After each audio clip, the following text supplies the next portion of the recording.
Oh, Dr. Lee, I feel miserable. I woke up this morning.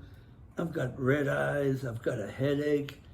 I've got brain fog. My stomach is turning on me. I don't want to go through another minute of today until I feel better. Dr. Lee, can you help me? Yes, I think, did you drink last night? Oh, yeah.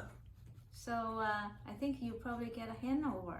The alcohol circulating in your blood and then making your body produce a lot of heat, dilating the blood vessels. That's why you have the headache, you have the red eyes, and also alcohol can inflame your stomach membrane.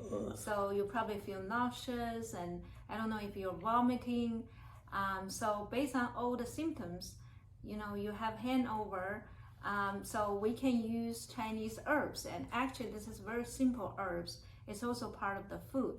So one is called mung bean.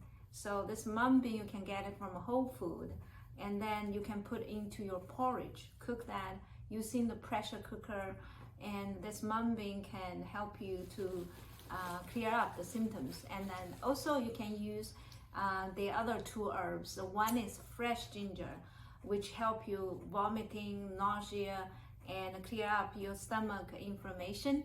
And you can also add another herb, the English name called patchouli, and the Chinese name called huoxiang. It's a leaves, and it clears up the heat in your stomach, in your head, and drain out the extra fluids, so you will feel much less uncomfortable. So you can have more energy. Your digestive system will resume the normal function.